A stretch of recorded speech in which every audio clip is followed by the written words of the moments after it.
Hello, and welcome to Grade.com Talks With. Today, we're talking with Kitty Stalsberg, Executive Director at High Hopes, an organization that fosters a community where horse and human interactions improve lives. And if you're new to our podcast, please press subscribe button either on YouTube or your podcast app, because today we're going to learn about how horses and horse riding can be therapeutic service that benefits bodies, minds, and spirits of people with disabilities. Hello, Kitty. Welcome to Grade.com Talks With. We're excited to have you here. It's my pleasure to be here. Thank you for having me. Wonderful. How would you describe High Hopes for someone who is not familiar with your work? So the principle behind horse and human interactions improving lives is not new. It's been around for hundreds of years. In fact, the cavalry recognized that soldiers injured healed better and faster when they were reunited with their horses. In some of the equestrian athletic events for people, around World War II, there was a woman named Liz Hartel who participated in equestrian competition, and she was recovering post-polio. So it's been around for quite a long time. In Europe, horses and humans have worked in a variety of ways. In Germany, the horse is often engaged to help with a very physical therapy treatment. In the United Kingdom, riding for the disability associations have been around for over 50 years. And there, oftentimes the equestrian activities are being adapted and modified to help people with a whole variety of disabilities, because the horse is such an integral part of the life in many of the rural areas in the United Kingdom. In the United States, again, it's probably our national association with which we're affiliated, PATH, Professional Association of Therapeutic Horsemanship, has been around for just about 50 years as well. And High Hopes was an early program established in Connecticut embracing therapeutic riding as well. And there's a very physical element. When someone sits on a horse, their pelvis is moved in a manner which most closely resembles normal human walking. So for someone who does not have the ability to ambulate independently, who hasn't had an opportunity to develop normally because of either arrested development, maybe they're experienced a traumatic brain injury, they might have had a stroke, cerebral palsy, autism, for a myriad of reasons. All of a sudden, when you take someone who has not experienced that normalcy and put them on a horse, now their body from the pelvis up and down and around, neurological system, digestive system, circulatory system, all of those body systems can experience what it feels like to be walking. And subsequently, you can encourage change. You can encourage change in diaphragmatic breathing. So now you can get language skills.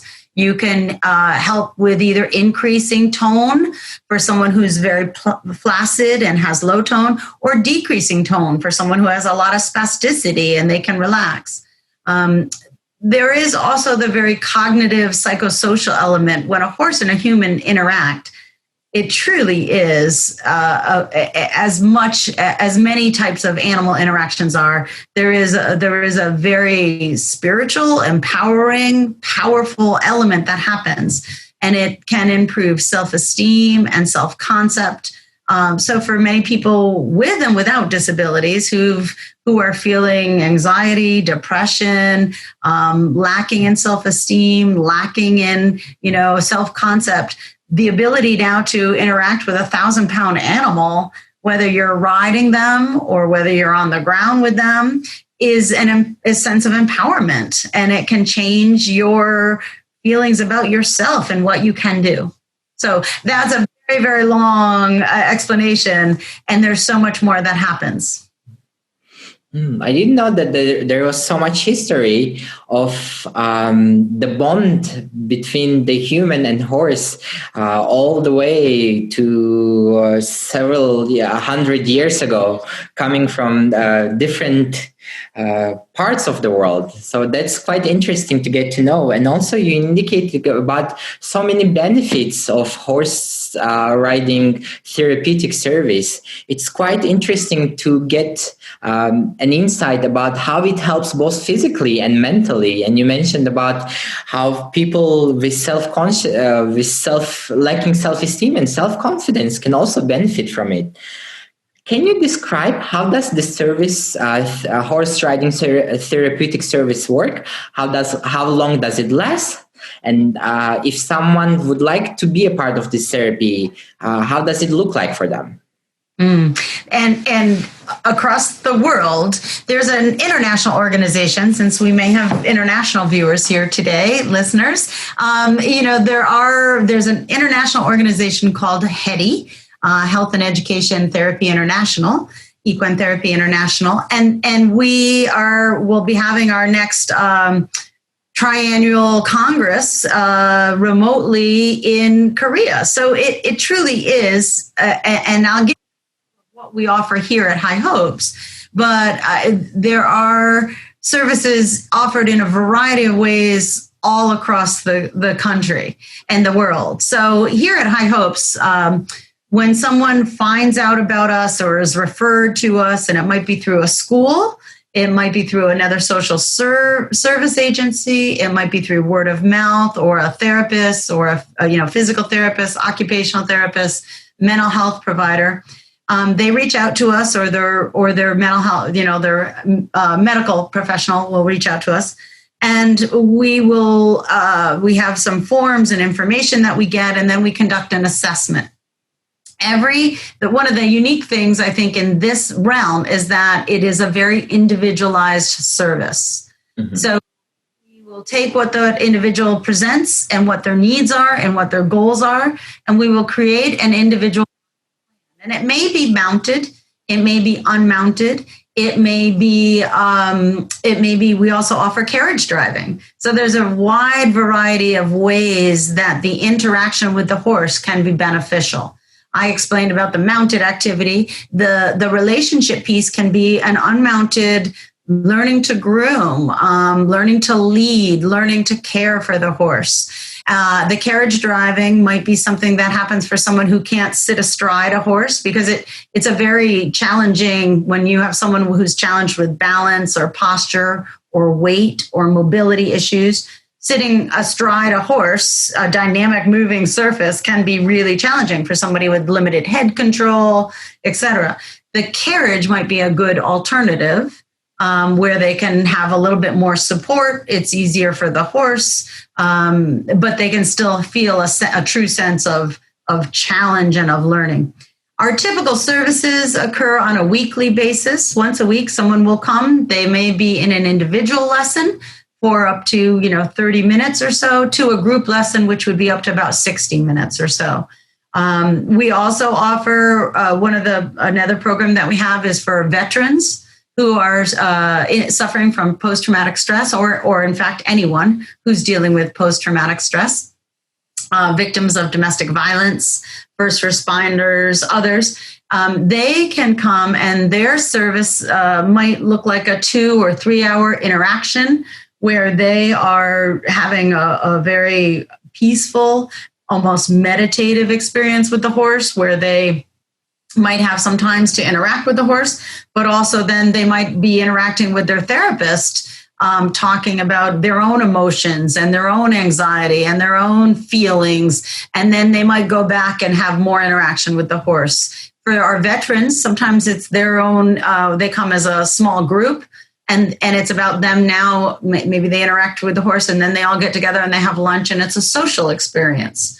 So it really, really depends. For some of our school groups, they might come, we have a group of teenagers that are working on transitional living skills. And so for them, it's coming out learning character development. It might be focused on, math skills, reading skills, general living skills. They might be, learning what it takes to complete a job from A to, C. First you do this, it's sequencing, learning the value of sticking to, having focus and attention, because these kids are going to go out and try to get a job in the world. And there's another group that truly benefits from this environment, and that's the volunteers.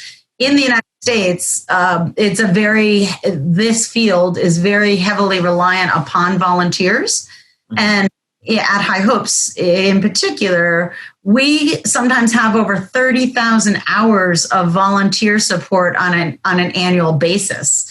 And that's huge. That's, several hundred volunteers donating anywhere from 2 to 10 hours a week, year round. And some of these volunteers are kids. Typically our youngest volunteers are 14. But between the ages of 14 and 18, as most of us know, those aren't great growing up times, right? You're dealing with bullying, you're feeling awkward, there might be social angst. So even though some of these kids maybe aren't diagnosed as kids with special needs, most teenagers are feeling that. We know from suicides, increase in suicide and isolation, particularly now during the pandemic. But the kids that come, one, they learn tolerance. They learn what it truly means to accept someone who looks and feels and sees and is different than you. They learn the empowerment that comes from being able to help someone else. And they learn the value of making a difference. And for some of these kids, they learn that maybe they want to change their career path, or they develop a career path, which now involves special education, physical therapy. Maybe it's this field, or maybe it's a similar field where they're helping others. So. I really liked the individual approach that you mentioned. So you analyze the needs of the person, and depending on their needs, you have the variety, the range of services that you can provide, but you customize it on a one-to-one basis for each person or a group that you mentioned. And anyone that is involved, whether they're volunteers or whether they're part of the service, they all benefit from it. So it's a map that can change the direction of their mental health, physical health, and eventually the map to change their lives. That's quite acknowledging, and that's really indeed inspiring. It truly is. And the environment, and I've been in the field for 35 years. I started it myself as a volunteer and, spent many, many years in the ring delivering service. I think part of it too is the gift of the horse. And one of my truths is I'm only a facilitator. It's really the horse's ability to respond to the human in ways that I can help elicit, but it's truly that gift of the horse. So one of the responsibilities that we have as practitioners in this field is to respect and treat the horse in the highest ethical manner, to make sure that the horse is doing this work. Our partners are not are valued and are treated in more than just a humane way, but really respected for the contributions that horse gives. I feel very strongly that there is an opportunity for this field to really use the work and the interactions to highlight the triangular function of healthy people, healthy environment, healthy animals, and we're all connected, right? The value of that. And that concept's not new, but it's so often forgotten in, the haste of the world around us, right? Only by taking care of each other and the animals and the planet will we have a world that's sustainable. So I think there's an opportunity to use this work in that way and to help promote that with the children and adults. And this work is not just about children, although here at High Hopes, we We do work with about 21% of our population are folks on the autism spectrum. Probably about 60% overall are under the age of 25. And then the remainder are adults. We are fortunate here in that it's a wide range of folks with disabilities, from mild developmental delay, speech and language, all the way up to someone who has suffered a stroke or who has multiple sclerosis. Most recently, we've started to develop two new programs. One is for folks with memory care issues or dementia, because we know that that's such an issue globally and in this country, affecting millions of people, and having a real impact on not only the person suffering from dementia but their caregiver. And we found that being able to create a positive, in the moment experience and elicit positive emotions can help to improve the person suffering from dementia and their caregivers' lives, for a day, a week, and, week to week. And then the other program is this, we call it Reins of Empowerment. And it's taking those teenagers who are feeling less strong, less valued, less able to control their lives, trying to make an intervention with them before they head down a path of making bad decisions, and helping them learn that they can make a difference. They can be positive. They are a valued part of this world, and they are valued themselves. Mm-hmm. I really like the approach that you mentioned, that you treat the horses as equals, as partners, or more than human way. So you appreciate the contribution that the horses are making towards the well-being of the people who go through the program, especially children, especially people with disabilities. And that is the society that we should strive upon. But whether you are a person or whether you are an animal, there's still, we all need to be treated equally. We all need to be treated with respect. And your organization is an example of that. You mentioned two programs that you are launching and launched that are benefiting children and adults with disabilities. I've also seen some very inspiring stories of people in your website that have gone through therapeutic horse riding service. Can you give one example of a person with disability that went through your program, and an example of one person who didn't have a disability but maybe some mental health issues, and how their lives have changed after they have gone through the therapeutic service? Certainly, Kareem. There are so many stories to choose from. One of our riders started with us. She had a cancer in her eyes, and so she actually lost both of her eyes. They needed to be removed, and so she's blind. And she is that because of the blindness now, there's various physical disabilities and other challenges as a young child. And she started with us probably when she was maybe 5 or 6 years old. And, when she first started, she rode the horse, but she needed 2 people walking beside her and someone leading her. She was a remarkable person, very strong, very determined. And by, 10 years later, as a teenager, her goal was to ride and to jump, to ride independently through the woods and jump. And she made that happen. She worked really hard. We would develop a system of sounds around the arena so that there were bells, or people would shout out a location or a letter so that she knew when she was approaching different positions. She learned to ride by herself. She learned to tune in to the horse. She learned to walk, trot, and canter. That's faster and faster beats. And then she eventually learned to ride independently in the woods, being able to go over cross-country jumps. So this woman is amazing. She is a disability advocate. She lives independently now in Washington, D.C., and has done some amazing things in her life. But that's just one testimonial, if you will. I can think of another young lady who started with us. She was adopted by a local family over 30 years ago from Russia.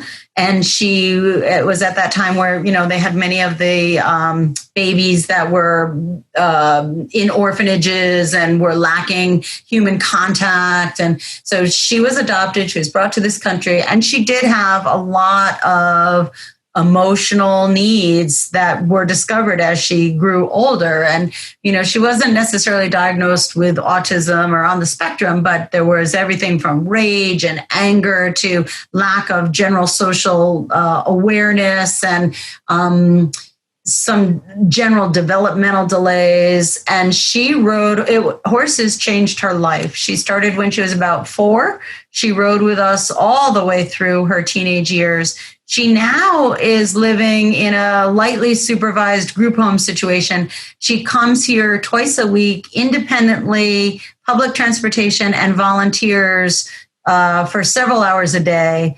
And it has a remarkable bond with even the most challenging horses. Horses are very unique. Some horses are more placid and have easy dispositions, and some horses are smarter or have a little bit more challenging, and she gets along with all of them. So lots of ways that this experience. Another example is we had a young man. He was a very athletic young man. He was learning to become a policeman. He was working with a group of, he was not yet on the police force, but he was doing some training. He was working with a group of prisoners in a public park area, and one of the prisoners tried to make an escape. And in the process of trying to bring him down and tackle him, he was a very athletic young man. He water skied, very handsome. He was probably in his late 20s, so he thought he was pretty invincible. He suffered a kick to his head, and within a few days, it resulted in a pretty significant traumatic brain injury. By the time he started with us, he was not walking. He was severely depressed. He was in a wheelchair. And after the first time, he used assistive aids to help him walk when he could walk. And he got out of his wheelchair and he walked up our ramp, and we assisted him on the horse. And he had one hand that was very severely contractured, and he had some asymmetries and limited speech and delayed cognition. And after the first time he got off the horse, his mother brought him, and he got off the horse and he walked away without his assistive device. And he continues to ride today. So, so not only did it help him physically, cognitively, and hopefully that stayed with him for, 36 hours or so directly after the riding, but it is also, we've become part of his social network, part of his, now it's a quality of life experience for him. So on the reins of empowerment, I think what we see kids that come in the door, teenagers in a group from school. These are the kids that are, getting yelled at all the time. They're getting detention. They are, they're not interested in being the academics. They are fighting with parents. Maybe their home life is not solid or disruptive. And they come, and we do journaling oftentimes with them. They may come with their school counselor. And, these kids don't know how to work together as a team. They don't know how to respect one another, their peers. Some of their social cues are very off, or they're not attending to them. So they don't get along. They don't have friends. And they come here and they interact with the horse. And not only does the horse empower them, and wow, this is cool, but you can't lie to the horse. You can't have a one-on-one relationship with a horse and feel angry or mad, because that horse is going to take one look at you and say, I'm not messing with you today. Get it together. I'm leaving. When you feel better, you come talk to me. And, sometimes these kids, they can't, and our veterans, they don't recognize their emotional position. They don't recognize where they are feeling emotional lability. And so they have to learn, oh yeah, right, I really am mad, and this horse doesn't want to have anything to do with me. Or, this horse is helping me go through this sadness that I'm feeling, and recognize that there's something else on the other side. Wow. I have like goosebumps after the inspiring stories that you shared with us. Horses can provide indeed a great emotional support for people both with disabilities and without disabilities. And stories that you showed are a great example for that. They have horses helped those examples to build their self-confidence, to be advocates for the causes that they care about, and to be independent and to be not reliable on other people. And that's something that I think not many things or not many people or not many experiences can provide in life. And the fact that horse riding therapeutic service can provide that is indeed wonderful. I'm very inspired, shocked, and amazed at the same time. I have a tiny theory. There's, spending my life doing this, and one of the things that you said was, it is unique in that no two people that have been here and gone through the services, you can have all the protocols and the, lesson plans, and it's organized, but it really is individualized between that horse and that rider and that team. But I do believe one of the reasons why there is so much success is that it is a risk activity. And each of us grow when we realize that we can take a risk, learn something, and come out on the other side, right? So we've accomplished something, and that's how we grow. And all too often for people with disabilities, they lead sheltered lives, they have limited choices, they can't oftentimes take risks. So while I don't want to say, we try to mitigate the risk wherever we can, but the horse in its natural form, it is a flight fright animal, right? It's not an aggressive animal. If something scares it, it leaves. The horses that we select for this job are very, very carefully trained and selected in that is not the primary response, but it can't ever be totally mitigated. So when someone is riding on a horse, or even around a horse, if there's something that spooks that horse could have a behavior that could be dangerous. And, people are right to respect the horse because of that. They're 1,000 pounds of unpredictable energy. You can never, ever, ever say that there's a horse, they call it a, bomb-proof horse. Well, there isn't, right? Because it would not, the breed, the species would never have survived. And while we try to mitigate that, it is that ability to do something that has an inherent risk and do it successfully, which leads to personal growth. And that's what is key in so much of what we do. There's also the physical element. There's the psychosocial element. There's some studies that talk about heart math, and when a horse and a human are together, their heartbeats will synchronize over time.